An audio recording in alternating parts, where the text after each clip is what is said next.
Faça aí uma apresentação. Quem é o Luciano, para o nosso público conhecer? Maravilha. Vamos lá, então, boa tarde a todos, né? Desculpa esse pequeno atraso, né? A gente, nesse momento aí de isolamento, eu tenho conversado com um amigo que é engenheiro de tele, ele tem falado que tem dado muito problema, de fato, porque muita gente usando e a estrutura, até mesmo de ponta, tem dado problema, né? Então, o nosso aqui não foi diferente, mas com muito carinho a gente vai vir falar aqui com vocês. Bom, para quem não me conhece, me chamo Luciano Paz, sou professor de Geografia há 19 anos. 19 anos. Me formei na UFRJ, né, e fiz o meu mestrado na Escola Nacional de Ciências Estatísticas, né? Iniciei o doutorado agora na UFRJ, né? Então, esse é um pouco do meu currículo acadêmico aí, né? Com relação ao meu trabalho, que foi sempre no início foi um hobby, no início foi um movimento de resistência, depois se transformou em trabalho na prática, né? Que é todo esse trabalho ambientalista que eu e muita gente em volta de mim, né? A gente não faz nada sozinho, né, Nelson? Faz. E então eu fui convidado pela Prefeitura de Niterói para me juntar lá ao grupo do Axel Grael, e a gente lá então desempenha o trabalho de gestão do sistema lagunar, né, Itaipu-Piratininga. Então, para quem não conhece, são duas lagunas importantes na cidade de Niterói, que tem uma importância cênica muito grande. Atualmente, o ambiente não está muito favorável, né? Mas a gente está trabalhando demais para que isso mude, né? Se transforme. E por conta disso, por conta desse trabalho grande, eu fui me juntar ao Comitê de Bacia Hidrográfica, né, local aqui, o subcomitê Lagunar Itaipu-Piratininga, e lá, então, começamos um trabalho de coordenação coletiva, né? Então, eu representando a Prefeitura de Niterói, a Kátia Valado, que está aí presente. Eu não consigo ver as pessoas presentes, o Nelson. Você consegue, né? Eu consigo ver aqui. Tá bom. Então, já que você falou disso, eu vou dar as boas-vindas à Juliana de Carvalho e a Kátia Valado. A Kátia eu já tinha falado. Isso, beleza. Então, a Kátia Valado, ela representa a sociedade civil pelo Conselho Comunitário da Região Oceânica, né? Eu represento a Prefeitura e o Ralph Rodrigues representa usuários, né? O setor usuários, que aqui, no nosso caso, é Águas de Niterói. Então, a partir disso, né, a gente fez uma movimentação para também ter representatividade no Comitê da Baía de Guanabara, e hoje estou na diretoria do Baía de Guanabara também, muito trabalho, e Nelson acompanha de perto isso também, né, dentro da plenária do comitê e em todas as reuniões, a gente decidindo coisas importantíssimas, né, e aí daqui a pouco a gente vai falar um pouco mais sobre esse trabalho que a gente desempenha também, né, Nelson? A gente vai chegar lá. Bom, aí você é profissional de geografia, e aí com essa participação na Prefeitura de Niterói, que você foi indicado para participar do Comitê do Baía de Guanabara, né? Você tem quanto tempo que você atua nessa linha? Já está aí na frente do comitê, e como diretor do comitê, inclusive? Na coordenação do Comitê Lagunar Itaipu-Piratininga, que é um braço, né, do Comitê da Baía de Guanabara. Para quem não sabe, o Comitê da Baía de Guanabara é dividido em 6 subcomitês. Na verdade, é um grande sistema, né? E aí a gente não, né? A lei de 2005, se eu não me engano, né?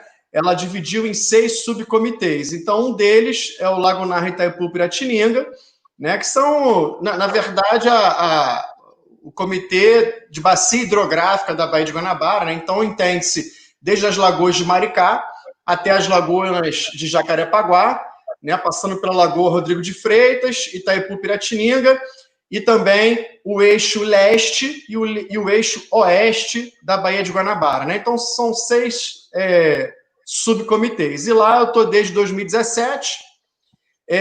Em 2018, a gente também foi para o comitê da Baía de Guanabara, né? Participar dessa nova diretoria. Eu lá sou o diretor secretário. Então, estamos há 2 anos, finalizando agora um mandato de 2 anos, então, de muito avanço, né, Nelson? A gente conseguiu construir muita coisa, a gente conseguiu fazer um PAP, a gente conseguiu resgatar dinheiro do fundo, né, que o governo tinha feito um arresto por conta da crise econômica, e a gente brigou muito com o Ministério Público, a gente conseguiu resgatar isso, conseguimos pegar esse dinheiro, que é uma coisa muito difícil nos governos, né? A gente conseguiu pegar esse recurso e destinar a projetos bastante técnicos, positivos. Então, isso é uma coisa muito importante, porque uma vez eu conversando com um amigo que trabalha com orçamento, ele falou isso: olha, o grande desafio dos municípios é esse. Porque recurso existe, né? Mas não existe capacitação técnica para captar esses recursos. Então, a gente conseguiu, dentro do Baía de Guanabara, fazer esse movimento, a gente conseguiu trazer para Niterói, a gente está conseguindo trazer para outros municípios aí. Então, a gente está conseguindo de formiguinha, né? É um movimento de formiguinha, um movimento pequeno, é uma rede de escoamento superficial, é uma rede de esgoto ali, é um esgotamento sanitário pensado através de soluções pela natureza. São projetos pontuais, mas que somados vão dar um resultado super grande, e dentro do escopo do Comitê da Baía de Guanabara, né? Que é o Fórum das Águas, né, Nelson? Interessante que é o comitê com uma das maiores complexidades do nosso estado, se não do nosso país, né? Face a quantidade de situações. Nós temos, como você falou, 6 comitês, 6 subcomitês, que, na realidade, se você for comparar com outros estados, são 6 comitês dentro de um comitê, né? Então, isso já é uma complexidade, né? E a diretoria que você está tem feito um trabalho bastante significativo, que pela primeira vez o comitê, assim, no meu sentimento, tá, pessoal, o comitê coloca a sua cara para a sociedade como um todo, né? Então, o trabalho foi intenso, bastante coisa aí que foi executada e tal. Então, é um trabalho digno de parabéns, né? Então, essa aqui é a ideia. A gente está exatamente num processo de conclusão do processo eleitoral, né? E aí esse isolamento social atrapalhou a posse da nova gestão, né? Então, tudo isso. Quiser dar uma palhinha sobre isso também? A gente está... Eu acho que todos nós, em todos os setores, a gente está se reinventando, né, Nelson?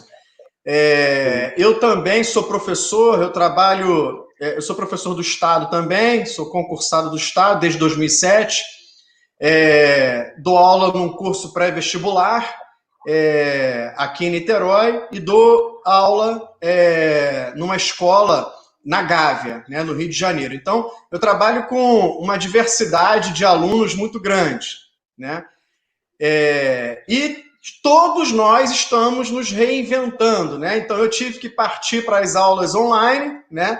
E está sendo um aprendizado incrível para mim, um trabalho do caramba, está sendo muito bom para mim, tô gostando disso, tô animado, tô pegando umas dicas com os amigos que já faziam isso, né? E está sendo muito proveitoso para mim, né? Com certeza, quando a gente passar por esse momento e voltar às aulas presenciais, as minhas aulas vão mudar, né? Bastante, né? O formato com certeza vai mudar. E também de empresas, né? Eu já estou em contato com vários outros amigos e todos falando as suas peculiaridades, né? Alguns que trabalham em empresas grandes já estão falando em enxugamento, né, de espaço físico, porque esse momento virtual está sendo produtivo, né? Então está conseguindo se sobressair nesse momento. Então, enxugar custos vai ser uma coisa importante para as grandes empresas, né? As pequenas empresas também se reinventando, as que podem fazer entregas em casa, os deliveries, né? Estão fazendo com dificuldade, mas também estão se reinventando. As redes sociais contribuindo demais para isso, né? E a gente tem um espaço dentro do comitê que é um espaço coletivo, é um espaço onde você tem 3 grandes atores, né? Que é o poder público, usuários de água e a sociedade civil, cada um com os seus dilemas, com as suas reivindicações, mas todos em prol da gestão dos recursos hídricos, né, da melhor forma possível. E nesse momento, então, a gente tem esse grande desafio, né, porque a roda não pode parar. Então, eu acredito muito nisso. Então, a gente está viabilizando uma série de ferramentas nesse mecanismo para que a gente consiga dar continuidade ao processo, para que a gente consiga nos manter ativos, né? E para que os projetos eles não se acabem no papel, porque projeto que se acaba no papel, o vento leva e a gente não consegue ver na prática, né? A coisa mais interessante que tem é você conseguir, lá no início, né, discutir aquele recurso, aprovar aquele recurso, depois fazer todos os procedimentos e fluxos para que esse recurso chegue, e aí depois você cria os editais, faz os termos de referência, coloca na rua, licita, contrata, e depois a obra pronta, aquele trabalho maravilhoso que não é de uma nem duas, é uma grande equipe, e essa equipe no coletivo, né, pensando no coletivo. Então, é isso que nos faz motivar a que a gente dê continuidade a esse processo até em meio digital. É difícil, não é um desafio grande, né, Nelson? Tem pessoas que têm dificuldade para poder acessar essa estrutura digital, né? A gente sabe bem disso, mas, de todo modo, a gente precisa dar continuidade a esse processo. Então, assim, no meu ponto de vista, acho que a gente está caminhando para isso, a gente está conseguindo, junto com a Secretaria Executiva, fazer um trabalho importante nesse cenário. Então, no meu entendimento, a gente está conseguindo seguir bem. Você me fez lembrar, falando aí, de um outro momento que eu vivi na minha vida, em que meu pai, de uma forma visionária, e precisava disso, ele comprou um telefone 394-0983. E na redondeza, onde eu morava, em Campo Grande, só tinha 2 telefones, a da minha casa e a da padaria. Aí, a vizinhança toda precisava de se comunicar. Então, muito dessa vizinhança ia na minha casa toda e qualquer hora para fazer uso do telefone, né? Então, aí a minha mãe até botou uma plaquinha assim em cima do telefone com o preço da ligação e tal, né? O tempo passa. A gente está vivendo essa mesma história agora com essas realidades sociais, né, das mídias sociais. Isso estava disponível para a gente, né, e a gente vinha usando assim, meio que de forma, vamos dizer assim, de forma mais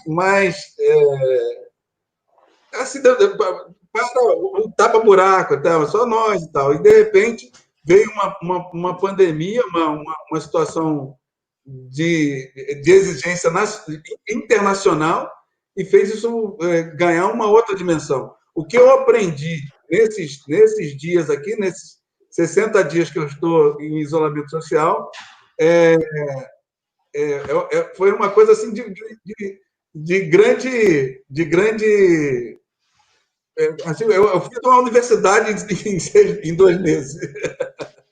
Bom, mas eu vou aproveitar aqui para dar as boas-vindas também para a Elisângela Fonseca, que está aqui na escuta, nos acompanhando pelo YouTube, e está dizendo também que o trabalho do subcomitê é fantástico, né? Eu não sei qual subcomitê que ela está se referindo, mas deve ser do leste da Baía de Guanabara. Bom, vamos voltar aqui ao Luciano. Por que, Luciano, essa realidade da virtual veio para ficar e com uma intensidade bastante grande, né?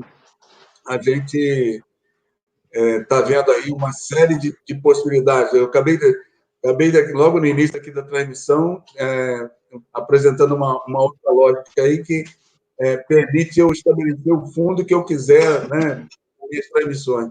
Só que aqui no meu caso aqui não deu certo ainda, porque tem alguns serviços ainda que são gratuitos, mas tem outros que já pede logo a cobrança. E é uma realidade, né? Então, cada segmento desse aí depende é o seu próprio negócio e precisa ganhar dinheiro, né? Então, a gente tem que trabalhar dentro dessa lógica também. Já que o Luciano voltou, vamos a ele aqui. Bom, e aí? Quando eu te perguntei um tema, você veio logo com economia. Economia pós-pandemia, sabendo usar, não vai faltar. Então, toca aí o seu tema para a gente participar. Nelson, isso aqui é um bate-papo mesmo, né? Fica à vontade aí. Inclusive, agradecendo mais uma vez, né, o convite de participar desse bate-papo com você. Uma pessoa que admiro muito, uma pessoa que estudou muito o assunto, fez doutorado na área, né? Então, em uma instituição muito importante no meio acadêmico, que é a COP, na FRJ, e orientado por uma outra pessoa que também admiro muito, o professor José Paulo, né? E são pessoas muito ativas, não só no meio acadêmico, mas também no meio empírico, né? No fórum de debate, nas discussões, tem um poder de decisão incrível. Então, isso eu admiro demais, porque a gente discutir ideias, ideologias, é muito importante, é fundamental.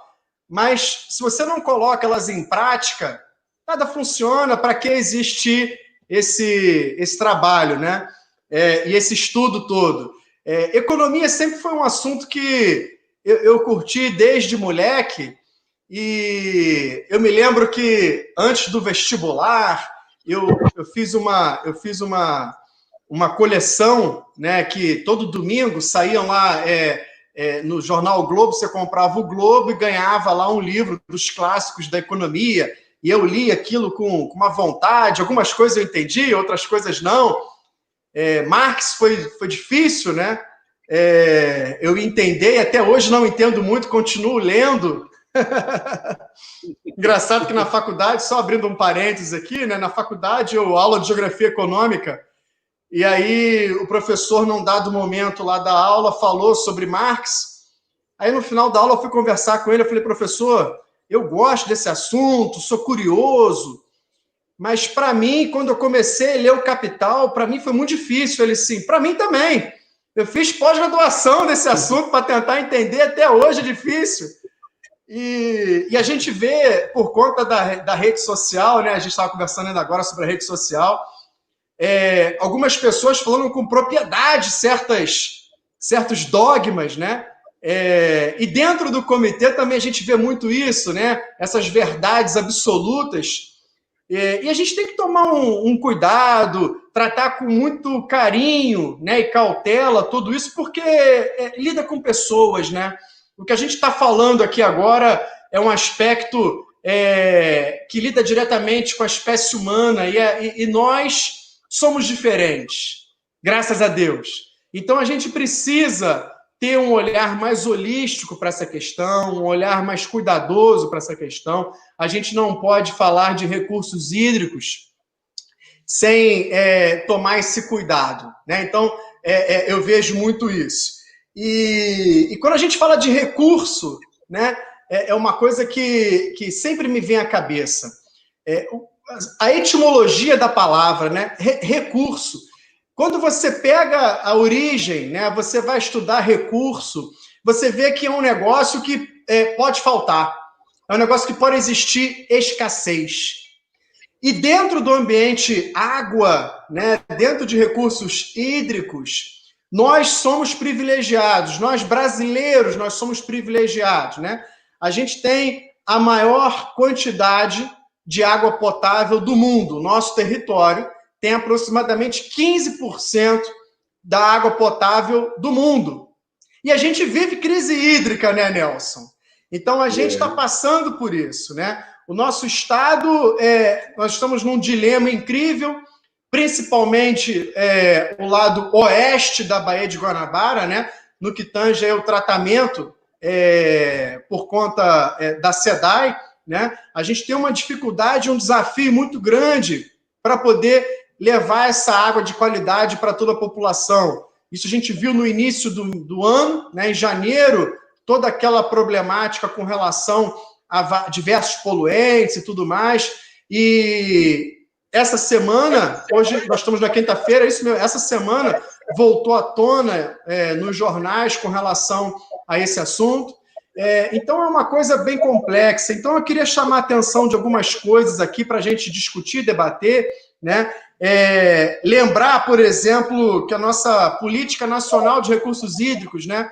A nossa famosa lei 9433 de 97, que regula todo o processo, né, de recursos hídricos. Eu peguei uma colinha dela aqui, tô com ela aqui na minha frente, e vou ler rapidamente aqui o artigo 1º dela, né, que fala, no artigo 1º, no inciso 1, a água é um bem de domínio público. Eu acho que esse é um fundamental artigo e inciso, né, domínio público, né, então é para todos, né. No seu inciso 2º, está lá, ó, a água é um recurso natural limitado. É o que a gente estava falando sobre recurso, né? Dotado de valor econômico, né? Quem mora em casa sabe muito bem que você paga a conta de água, quem mora em condomínio e não tiver o higrômetro individualizado, está pagando a conta de água pela taxa condominial, né? E isso é complicadíssimo, né? Porque pessoas que moram sozinhas, por exemplo, estão pagando a mesma quantidade de água de uma família de 5, 6 pessoas, né?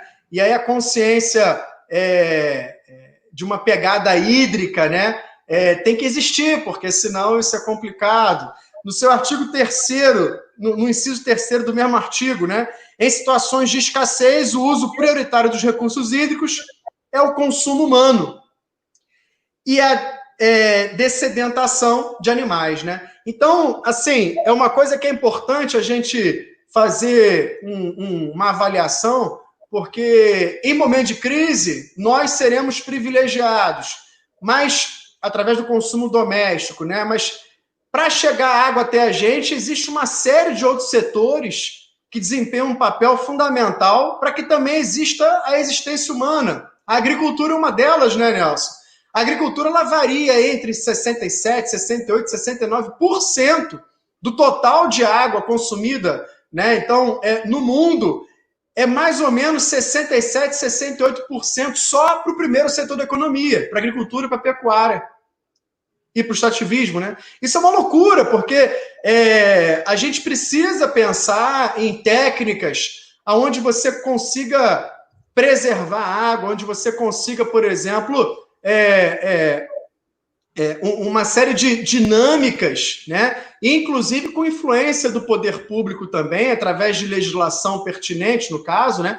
Para poupar água, para dar, por exemplo, crédito àquela empresa ou àquele setor que consiga, por exemplo, ter um pensamento verde, técnicas de sustentabilidade. Então, eu acho que esse é um momento muito importante de pandemia que a gente está passando agora, porque a gente está repensando uma série de valores, né? Eu tenho acompanhado algumas discussões, não só de recursos hídricos, né, de diversos setores.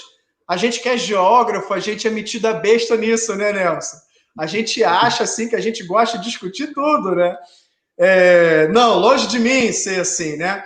Mas eu sou curioso em um monte de questões, né? E todos os setores estão pensando nessa questão, né? Nessa questão de como vai ser aí o pós-pandemia, né? E esse pós-pandemia, não tem dúvida que vai ser um pós-pandemia onde a sociedade de consumo vai ter que ser repensada, onde aquela calça jeans que a gente compra uma vez a cada 2, 3 meses, e que gasta 15 mil litros de água para se produzir uma calça jeans, né? A gente tem que pensar nesse sentido, né? Repensar nossa alimentação, repensar os nossos costumes diários, as nossas compras, né? Então, eu acho que vai perpassar por essa questão hídrica de uma forma muito grande. Nossos descartes, os nossos descartes também é importante. Sim. A gente tem uma missão muito grande no poder público, principalmente, né? Não só na questão do recolhimento em áreas públicas, não só na varrição de rua, né? Não só nos caminhões, por exemplo, fazendo esse processo de recolhimento e descartando de forma adequada, mas também além, fazer um trabalho de reciclagem, fazer um trabalho importante dentro dessas economias, que são economias muito importantes, né, Nelson? De separação do lixo, né, que é fundamental, e muitas pessoas vivem disso hoje, né? E hoje o lixo ele deixou de ser essa palavra,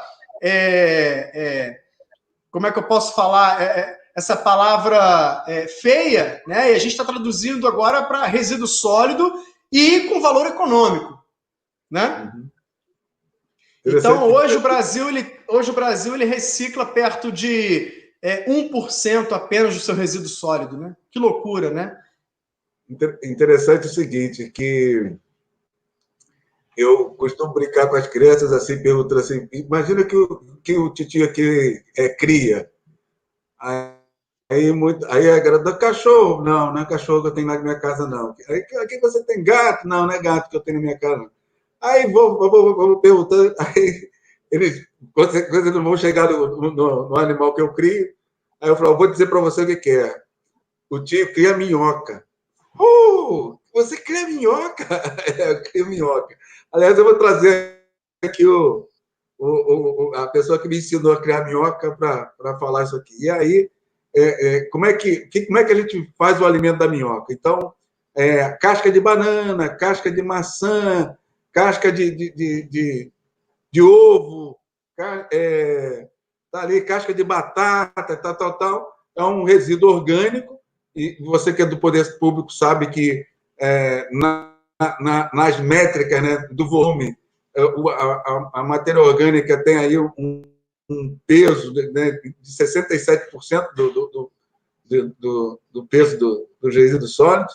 Então, eu estou diminuindo essa carga, fazendo a separação dos materiais recicláveis e também da matéria orgânica para meu minhocário. Então, e a minhoca, depois a gente joga aqui, estou plantando, fazendo um plantiozinho de coisinhas simples, né? Mas, aliás, que me ocupou bastante tempo também esse período de isolamento social. Então, fui ali, estou ali dando aqui o meu toque muito bom, familiar. Né? Mas a gente precisa, sim, trabalhar essas lógicas, começar a repensar isso. Eu estava vendo a live do Tregueiro, ele disse que tem determinadas, na região que ele mora lá, tem até uma pessoa que passa coletando essa matéria orgânica para uso. Quer dizer, ele inclusive falou que ele paga uma tarifa mensal para a pessoa fazer essa coleta para ele, para também produção de adubo orgânico, né? E são adubos de excelente qualidade, né? Então, essa coisa aí é uma coisa que a gente precisa rever, sim. Eu moro em Niterói, né? Em Niterói, eu moro num espaço que eu considero uma ilha, né, dentro da cidade. Eu moro colado com uma reserva florestal, né? Eu moro no bairro do Jacaré, né? no fundo do Vale do Jacaré, do Rio Jacaré, né? E aí, então, aqui você tem mais sítios, né, e tal. E o que acontece? Você acaba conhecendo, pela dinâmica, né, diária, você conhece o pessoal, a equipe que vem recolher o lixo, a equipe que vem distribuir a carta, o carteiro, o rapaz do gás, essas coisas, né? E aí, um dia, eu deixando o lixo do lado de fora do meu muro, que eu tenho que voltar com... Eu tenho um balde daquele grande de cloro, né, azul, e aí eu coloco o balde lá de fora nos dias que o caminhão passa, que é segunda, quarta e sexta, né? Na verdade, eu só boto na segunda e na sexta, porque na quarta-feira tem um saquinho só de lixo. E um desses dias que eu estava botando lá de fora, eu estava vendo o caminhão chegando, e aí o rapaz veio... me lembro que foi no final do Natal, final do ano, perto do Natal. E aí o que acontece? Ele... um minutinho. Meu filho está aqui, momento de pandemia tá engraçado, né? Rafael, eu tô aqui num trabalho, daqui a pouco a gente conversa lá embaixo, tá bom? Tá? E aí o que acontece? Aí ele veio me pedir, né, aquela caixinha de Natal, aquela coisa toda. Aí eu falei assim, pô, não, beleza, vou contribuir sim. Aí papo vai, papo vem. Ele falou assim, pô, mas o senhor mora sozinho, né? Aí eu falei, não, moro com minha esposa, meu filho também. Caramba, mas você tem muito pouco lixo. Ele fala assim, você tem muito pouco lixo. Eu já faço aqui o recolhimento já aqui há mais de um ano aqui e vejo sempre pouco lixo. Ele falando. Aí eu falei com ele, eu falei assim, não, eu separo, parte, né? Eu faço a entrega do resíduo sólido que eu posso separar, do plástico, do metal, do vidro, né? O adubo também eu faço a mesma coisa que você, Nelson. Então, eu acho que é esse repensar individual, cada um vai contribuindo um pouquinho para um ambiente mais saudável, né? E isso a gente vê muito dentro da gestão de recursos hídricos, Nelson, porque o que acontece? A gente tem uma situação que é o seguinte, dentro de recursos hídricos, a falta de informação é muito grande. Como eu falei para você, no primeiro setor da economia, né, 67%, 68% vai para a agricultura, né, perto de 9%, 10% só vai para a gente, uso doméstico. A mesma coisa se aplica, por exemplo, ao planeta, quando a gente pensa na água como um todo, né? A gente tem aí perto de 97% da água do mundo é salgada, né? Você sabe disso bem, né? E perto dos 3% é água doce. Então, quando a gente olha o planeta Terra, na verdade não é planeta Terra, é planeta água, né? Porque tem muito mais água que terra aqui, mas essa água é uma água salgada. Então, consequentemente, o que acontece? A gente ou congelada, ou está debaixo da terra. Então, o que a gente tem? A gente tem uma situação que, desses 3% de água que a gente tem de doce, água doce, os 3%, quase 70% desses 3% está em geleira e neve eterna, né? Que a gente não faz a captação direta. Depois, aí então quase 70%, né, por cento.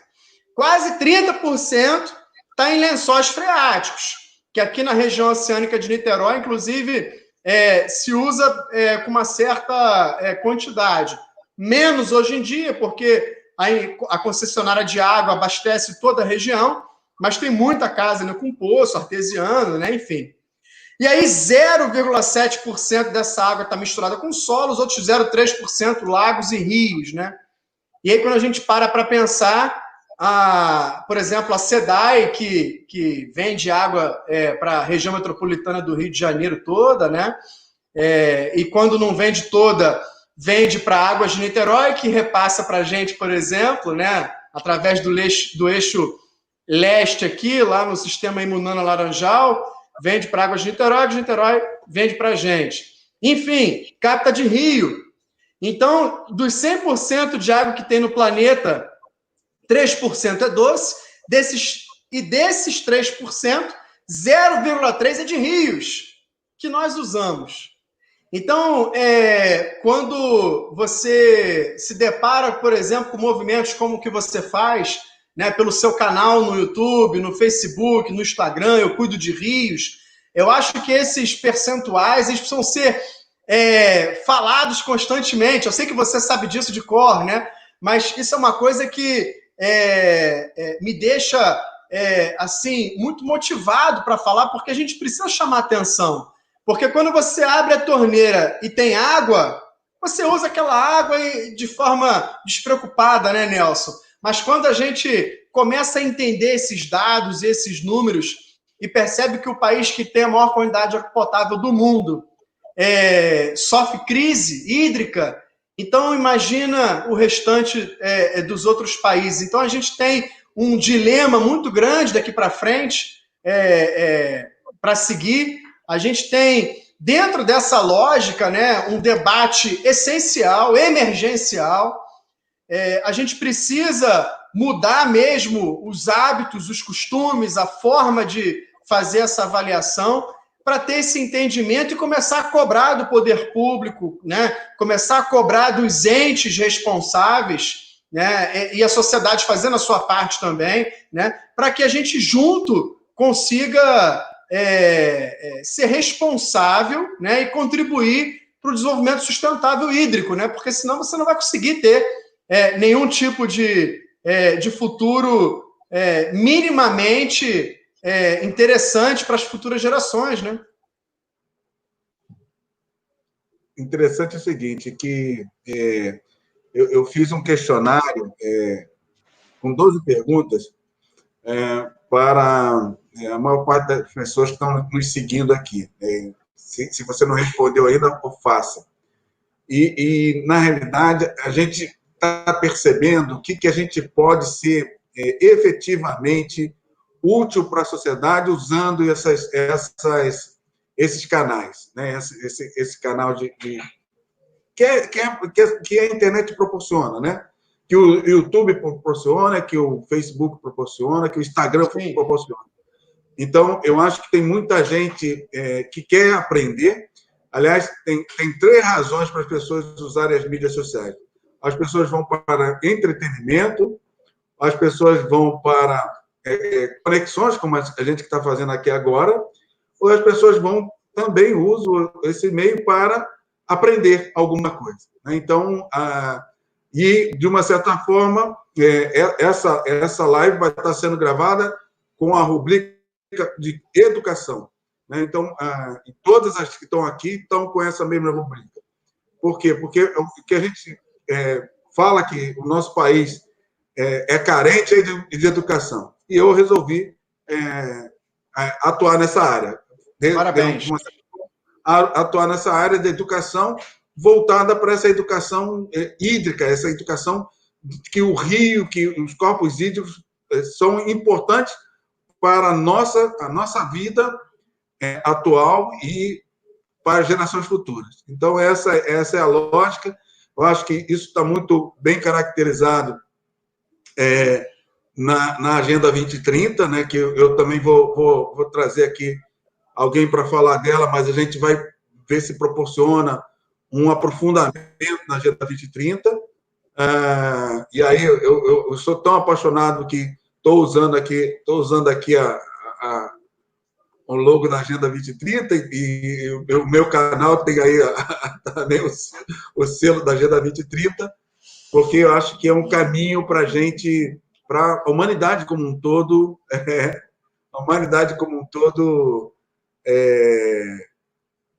conhecer e se valer para que possamos evoluir de uma forma sustentável. E isso é proposto para o ano de 2030, ou seja, daqui a 10 anos. Então, daqui a 10 anos, a gente tem que fazer muita coisa diferente e essa ferramenta que são as mídias sociais, elas se prestam bastante a isso, né? Exatamente, Nelson, exatamente. Como eu falei, né, também sou professor de geografia, né, em pré-vestibular, e trabalho num curso com uma molecada muito curiosa, né? E aí, quando eu dou aula, tem uma aula específica para recursos hídricos, para falar de água somente, né? Porque o Enem, ele tem, na última década, crescido muito esse debate, né? Esse debate da água é um debate que não é de hoje, né? A gente sabe bem, mas é um debate que vem crescendo muito dentro de todas as matérias, né? Não é só geografia, na química, na história, na física, enfim, esse debate é um debate recorrente já. Então, a gente fez uma aula só para falar sobre isso. Então, eu fico lá 2h30 com os meus alunos só falando sobre água, né? E todas as articulações que envolvem esse assunto. E quando eu coloco esses dados, os alunos ficam surpresos, falam assim, caramba, mas a gente não sabe disso, né? A gente não tem essa noção. É uma coisa muito doida. E quando a gente fala, por exemplo, de pegada hídrica, né? Que é um tema da pegada ecológica, né? Que é um assunto que também os vestibulares eles gostam muito de atuar, né? Que é o quanto de nós, espécie humana, né? Deixa nesse planeta Terra, né? E aí eu peguei aqui um gráfico aqui, coloquei aqui na minha frente, para a gente ter mais ou menos uma noção de quanto de volume de água a gente precisa gastar para fazer alguns produtos. Então, por exemplo, eu falei da calça jeans, né, que tem 15 mil litros de água, né? Para você fazer, por exemplo, 1 quilo de couro, são 16 mil litros. Né? Para você fazer 1 quilo de queijo, são 5 mil litros. Né? Então, desde do suporte da vaca, né, bebendo a água, né, até chegar no nosso destino final, 5 mil litros. Né? Para você fazer, por exemplo, 1 quilo de laranja, são 460 litros. Então, não é para ninguém parar de beber o leite, chupar a laranja. Né? É uma forma consciente que a gente tem que ter. Né? Eu acredito, por exemplo, que a gente tem que pensar numa estratégia de repensar o consumo, repensar o descarte, como a gente acabou de falar, né? E muito também repensar a forma como a gente compra. Né? Há um tempo atrás eu vi um vídeo, faz tempo isso, deve ter perto de uns 10 anos, eu vi um vídeo de um curso que eu estava fazendo, e o rapaz falando que ele fazia as escolhas, né, das compras no mercado, ele não olhava o preço, ele podia fazer isso, então uma coisa positiva para ele economicamente, né? Ele olhava de onde vinha aquele feijão, por exemplo, né? E se ele fosse morador, por exemplo, da cidade do Rio de Janeiro, e aquele feijão tivesse vindo do Espírito Santo, e aí ele fizesse a comparação com outra marca, que aquele feijão viesse, por exemplo, do Rio Grande do Sul, né? Ele ia comprar do Espírito Santo, mesmo se o do Espírito Santo fosse mais caro. Por quê? Porque gastou menos combustível para sair do Espírito Santo para a cidade do Rio de Janeiro, né? Então, por exemplo, o impacto ambiental daquele produto, né, dentro desse mercado, dentro dessa economia, era menor se ele comprasse e se ele valorizasse no Espírito Santo, né? E aí vem aquela pessoa e fala assim, deixa de ser chato, você é um eco-chato, né? Poxa, que bobagem. De fato, se você parar para pensar, a gente tem que ser chato na vida mesmo, né? Porque se a gente não for exigente com a nossa vida, se a gente não for exigente com os nossos costumes, com os nossos gostos, aquela música que eu adoro, do Zeca Pagodinho, né? Deixa a vida me levar, vida leva eu. Eu nunca gostei dessa parte, dessa música, porque eu não posso deixar a vida me levar, eu tenho que construir minha vida, né? Eu que tenho que produzir os meus gostos, as minhas ações, porque se eu não fizer isso, quem vai fazer por mim? Que vida que eu vou ter? Né? Então, eu acho que é difícil, por exemplo, a gente sair daqui da prefeitura e ir para uma reunião no Comitê da Baía de Guanabara, é difícil, né? É difícil a gente fazer deslocamentos para trabalho, é difícil a gente se voluntariar, é difícil a gente pegar um sábado de manhã, como tem alguns assistindo a gente aqui, né? Alguns voluntários, por exemplo, assistindo a gente pegar um sábado de manhã, um domingo, fazer uma limpeza de um rio, fazer uma limpeza de praia, a gente sabe que é um ato simbólico, é difícil. A gente acordar cedo no final de semana, largar nossa família, largar as pessoas que a gente ama por um período de tempo para poder se dedicar a uma questão maior, né? Mas é necessário, né, Nelson? É importante, é fundamental que a gente faça esse nosso papel, porque isso pode reverberar para outras gerações, isso pode influenciar outras pessoas, isso pode gerar esse sentimento social, né? Esse sentimento coletivo, que é um sentimento importante dentro de uma estrutura maior. E a gente tem legislação para isso, né, Nelson? A gente consegue ter, por exemplo, de uma forma legal, trabalhar todas essas questões, né? Eu peguei um trecho, por exemplo, da Constituição Federal, Constituição essa que nos últimos anos não tem sido muito praticada, né? Mas, enfim, a gente tem uma legislação também que dá um suporte interessante para a gente. Na Constituição, a última nossa, de 88, no artigo 20º, eu peguei uma colinha aqui, por exemplo, ó, no artigo 20º, tem lá, ó, são bens da União. Os lagos, no inciso 2º, os lagos, rios, quaisquer correntes de água, né, em terrenos de seu domínio, né, então os rios, e que banhem mais de um estado, sirvam de limite com outros países, ou se estendam a territórios estrangeiros, enfim, né? A gente tem essa legislação, tem o artigo 225 também da Constituição, que fala que todos têm direito ao meio ambiente ecologicamente equilibrado, né? Então, isso é uma coisa muito importante. Eu, estudando com meu filho de 7 anos ontem, falando sobre os direitos humanos e falando do direito da criança, e lá no livro dele estava falando sobre o direito, por exemplo, à igualdade, ao não racismo, direito à educação, direito a uma alimentação digna, direito à saúde, e o direito a um ambiente ecologicamente equilibrado também está dentro da nossa Constituição, né? Então, será que as pessoas que moram, por exemplo, próximas de áreas degradadas têm essa consciência e lutam para que tenham um ambiente mais saudável, né? Isso que é uma coisa importante, né? Então, a gente vê muito nos comitês de bacia uma participação muito ativa, né, Nelson? Da sociedade civil, né? Que através das instituições tem pessoas ali que representam de uma forma brilhante isso, mas a gente sabe que em muitos momentos falta massa nisso, né? A gente sabe que também tem um volume muito grande de pessoas que poderiam contribuir muito mais, né? Da mesma forma, municípios, né? O poder público, a gente sabe que também é muito ausente dentro, por exemplo, da atual plenária do comitê. O poder público ele é muito ausente. A gente tem, por exemplo, dentro da diretoria, Cachoeira de Macacu e Niterói, né? São 2 municípios aí que os prefeitos entendem que a questão ambiental, a questão da gestão das águas, ela é fundamental e precisa ser tratada com cuidado, né? Mas a gente tem muitos outros municípios que não dão essa atenção devida, não deslocam técnicos, funcionários para poder participar e colaborar, contribuir para isso. Isso é uma coisa muito difícil, né? Luciano, deixa eu te dizer uma coisa interessante. Eu comecei essa frente aqui e a gente vai buscando uma série de informações no segmento, nesse novo segmento das mídias sociais. E, rapaz, ontem eu fiquei muito surpreso, até baixei umas planilhas aqui, fiz umas planilhas com dados, porque eu fui buscar numa ferramenta do Google as palavras para fazer as tags, né? Para fazer aqui, para colocar palavras que foram citadas aqui na nossa conversa. Então, vou botar lá no final as tags.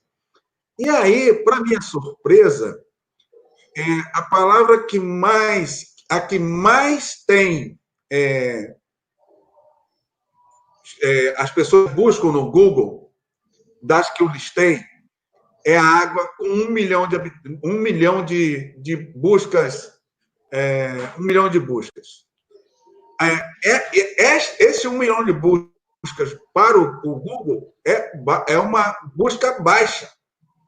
As demais palavras, como sustentabilidade, recursos hídricos, comitê de bacia, estão meio abaixo. Então, a gente precisa meio que...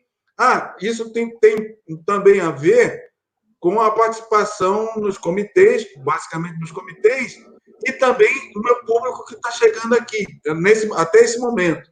Né? As métricas aqui as minhas métricas aqui do YouTube, por exemplo, me mostram uma participação um pouco maior de homens do que mulheres, quer dizer, na curva, né? na curva normal, eu tenho uma concentração de homens e mulheres, e a faixa etária é de 35, a faixa etária de maior volume é de 35 a 54 anos.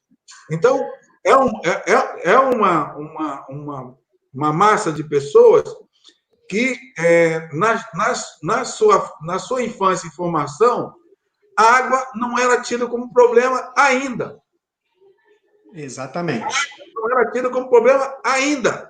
Então, por quê? Porque a gente muitos de nós tomam banho rio, muitos de nós, né, teve uma infância brincando em cachoeiras e tal. Muitos de nós. E a água chegava para a gente e a gente, né, não estava muito preocupada com ela. E aí, de repente, começou-se uma discussão dizendo, olha, a água é um bem finito. Se nós não cuidarmos dela, ou aí as águas, a maior parte dos nossos corpos estão contaminados com esgoto e efluentes industriais, né?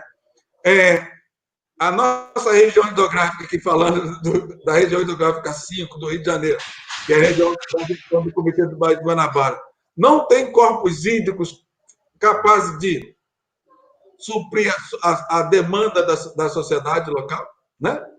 Você, por exemplo, você está falando de Niterói. Niterói também não tem.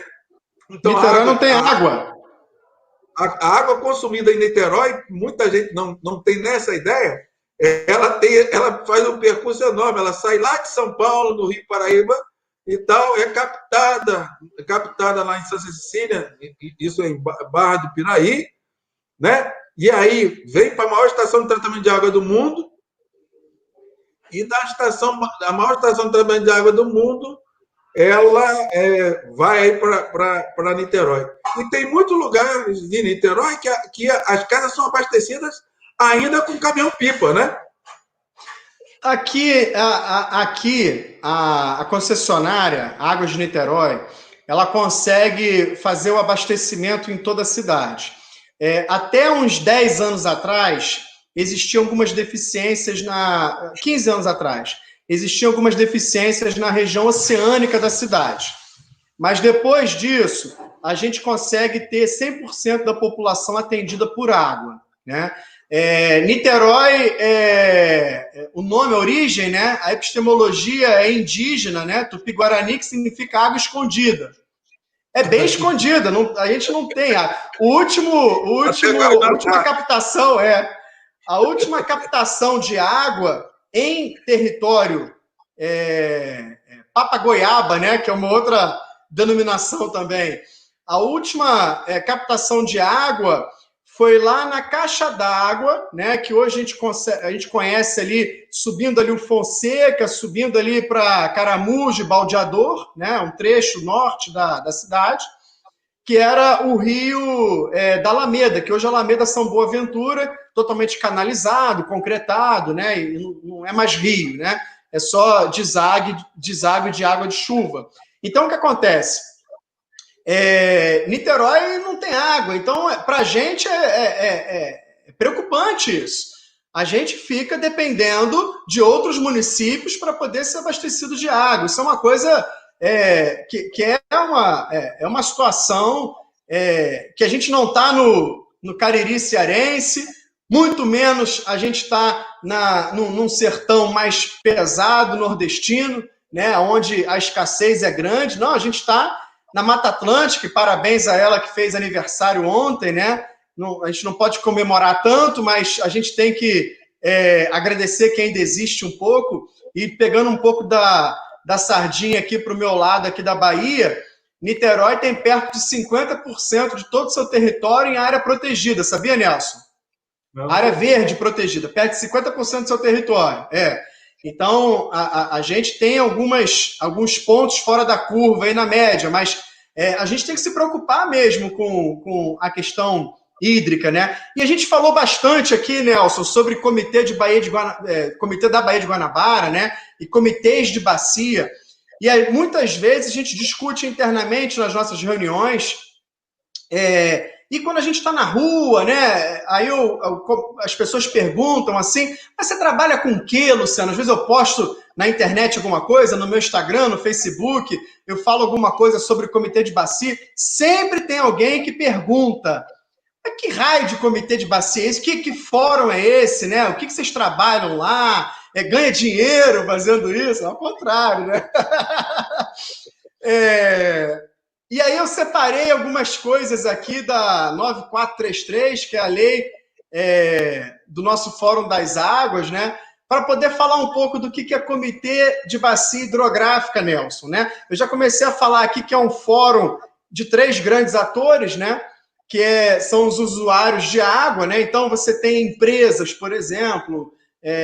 Aqui eu posso falar nome, né, Nelson? Não tem problema nenhum, né? Não. Então, você tem empresas como a Coca-Cola fazendo parte do Comitê de Bacia, Águas de Niterói, SEDAI, Associação, por exemplo, de Windsurf, Associação de Surf, ou seja, os grandes usuários de água, né?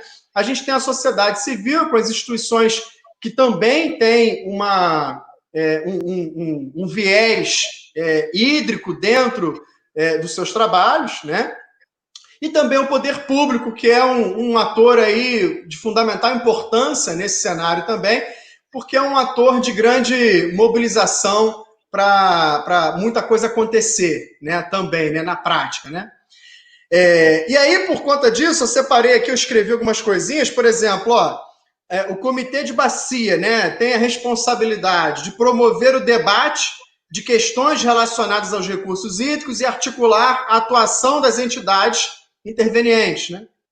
Solucionar em primeira instância os conflitos relacionados ao uso da água, né? Então, isso a gente fala bastante no Comitê de Bacia, né?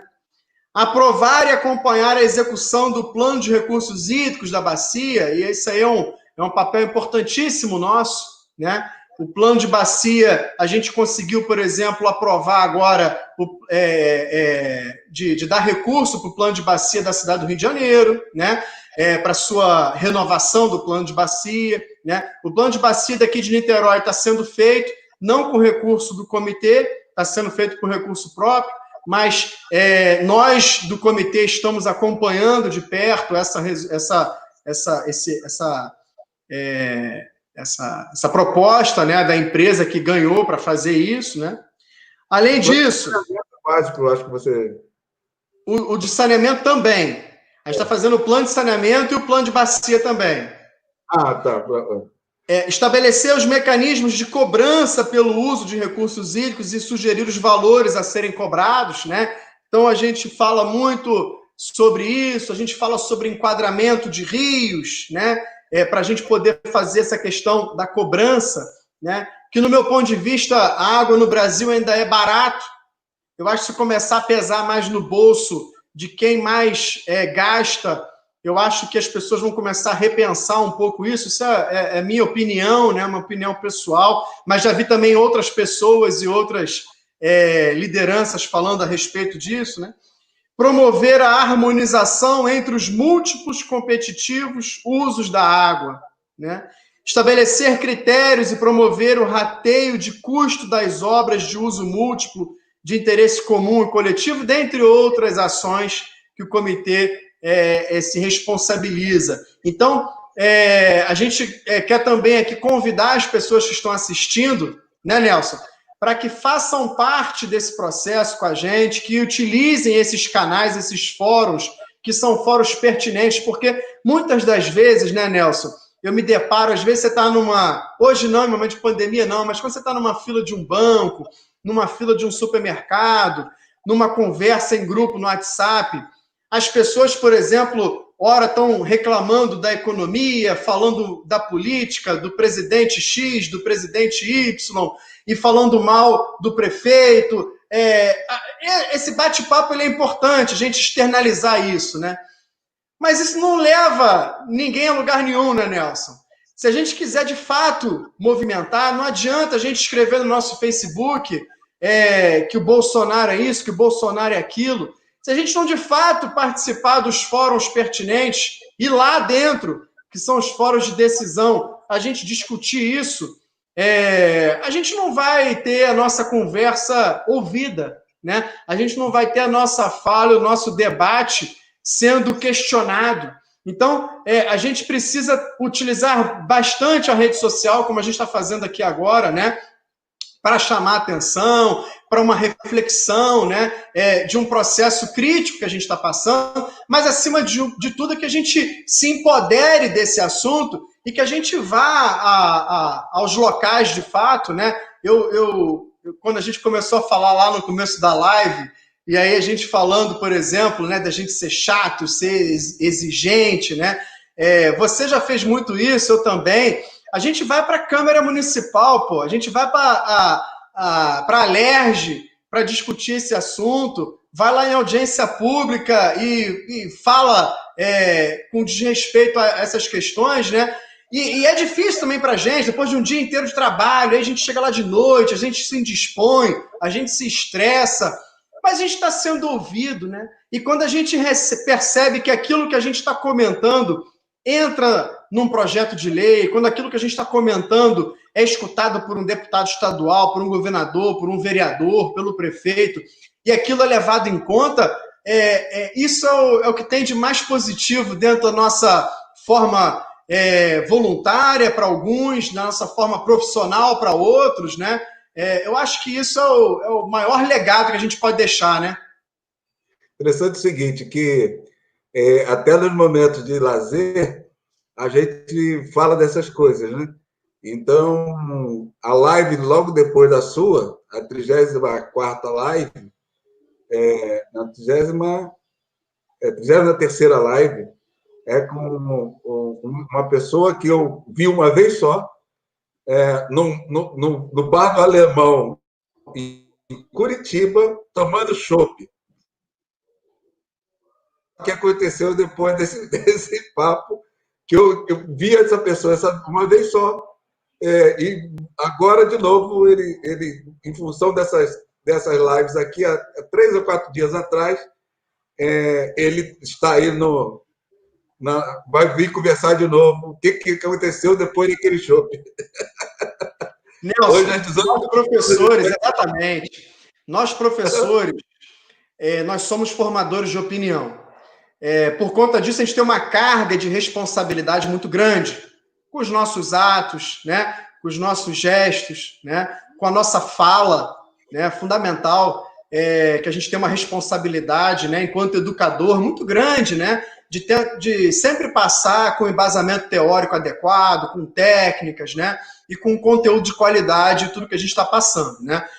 Mas, meu amigo, é nesses momentos, é nesses bares, é nas lanchonetes. Eu conheci um grande professor da UF que faleceu há um tempo atrás, mas eu conheci um grande professor da UF, por exemplo, numa lanchonete, no Hortifruti, a gente tomando suco, e aí ele me ouviu falando no telefone, e aí quando eu acabei de ligar, ele falou assim, pô, mas você trabalha com isso? Aí começamos a conversar, a gente ficou amigo de toda semana, toda quinta-feira à tarde, a gente tinha aquele momento que era crucial, e eu adorava conversar com ele, a gente se encontrava lá no Hortifruti, e a gente batia muito papo sobre diversas coisas, e era um cara muito atuante, e isso é fundamental. Eu acho que, assim, a gente que possui um pouco desse conteúdo, a gente tem que botar para fora mesmo, e falar, e ouvir muito, né? E refletir muito, entender muito as experiências dos outros também, né? E não existe verdade absoluta, né? Nesse mundo, a gente tem que saber lidar bem com todas essas questões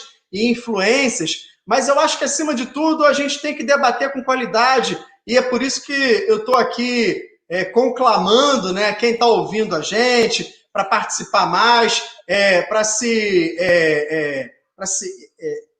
introspectar nesse momento.